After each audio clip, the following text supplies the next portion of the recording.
안녕하세요. 여러분의 출근길 파트너 라디오 동서남북 김서영입니다.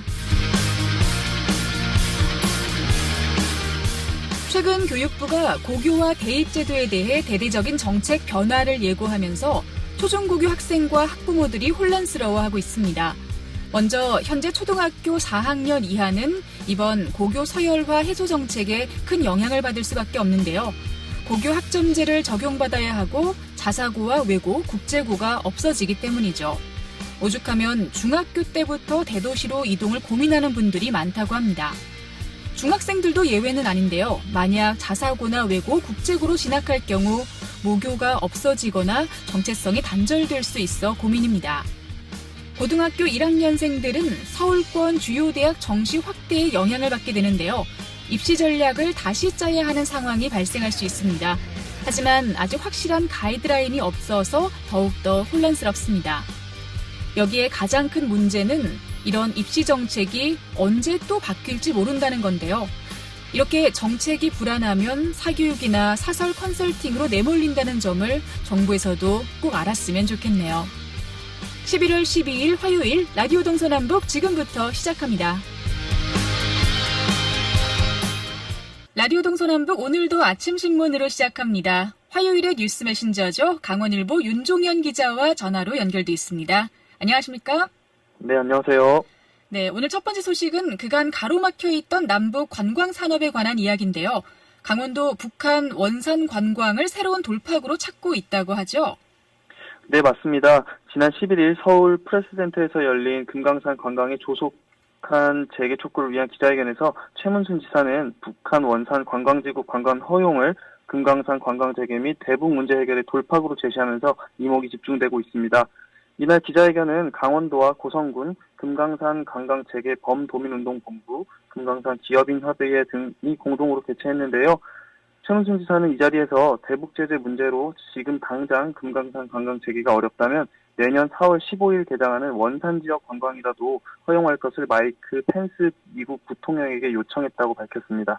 네, 북한 관광을 재개하기 위한 강원도의 강한 의지가 드러난 것 같은데요. 최문순 지사가 또 펜스 미 부통령에게 금강산 관련 서한을 전달하기도 했다고요? 네, 맞습니다. 최문순 지사는 지난 7일부터 9일까지 미국 워싱턴을 방문해 펜스 미 부통령 등을 면담하고 금강산 관광과 관련된 서한을 전달했습니다.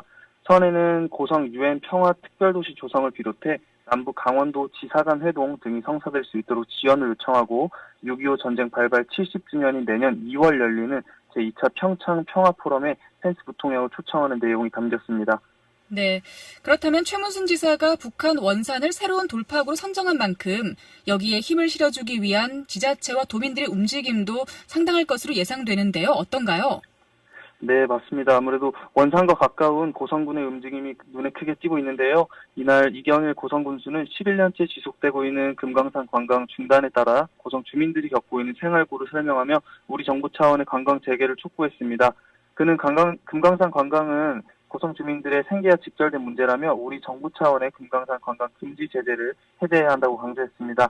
이 밖에도 최윤 금강산 관광 재개 범도민운동 상임 대표 본부장은 유엔의 대북 제재 대상이 아닌 금강산 관광부터 재개해 남북 관계를 개선해야 한다고 말했습니다. 또 범도민운동본부는 오는 18일 범국민 참여 평화일을 시작으로 19일 외신기자 브리핑, 27일 금강산 관광 재개 전국 대회 등을 추진하면서 대내적으로 공론화시키기 위한 움직임을 보이고 있습니다. 네, 대북 관광 사업이 하루빨리 재개돼서 우리 지역 경제 활성화로 이어지길 기대를 하겠습니다. 자, 두 번째로는 강원도가 내년도 예산 규모를 편성했는데 자세한 이야기를 좀 들어볼까요? 네, 강원도는 지난 11일 미래첨단 산업에 1,309억 원을 공격적으로 투자하는 등 내년도 예산 규모를 6조 8,519억 원으로 편성해 도의회에 제출했습니다. 이는 올해 예산 6조 3,932억 원보다 약 7.2%가량 증가한 사상 최대 규모입니다. 세부적으로 살펴보면 세입 예산의 경우 경기 침체로 취득세가 571억 원 감소했으나 재정 분권에 따른 지방 소비세율 인상 등으로 중앙 지원 예산은 증액 편성됐습니다. 세출 예산은 역점 분야인 첨단 산업, 일자리 창출에 중점 편성했습니다. 네, 이 역점 사업 분야인 첨단 산업의 예산이 상당 부분 편성이 됐는데 세부적으로 보면 어떻죠? 네, 우선 수소 전기자동차 보급 분야가 231억 원, 전기자동차 구매 지원 분야가 195억 원이 편성됐습니다. 이어 수소 충전소 설치 분야는 90억 원을 편성하고 신규로 이모빌리티 산업 육성 40억 원과 소규모 액화 수소 생산시설 실증 사업에 15억 원을 배정했습니다. 특히 이모빌리티, 수소산업 등 신산업 분야 연구개발과 클러스터 조성에 선제적으로 투자하겠다는 방침을 담고 있습니다. 네. 그리고 일자리 관련해서도 많이들 궁금해하실 텐데요. 그쪽의 예산 편성은 어떤가요? 네, 민생경제 활성화를 위한 일자리 창출 및 경제활력 사업에도 3,955억 원을 집중 투자했습니다. 어려운 재정 여건이지만 재정을 오히려 확장해 청년 취업 기회를 확대하고 어르신 생활 안정과 보편적 복지를 늘리겠다는 의도가 담긴 것으로 보입니다. 네. 자, 오늘 아침 신문 강원일보 윤종현 기자와 함께했습니다. 고맙습니다. 네, 감사합니다.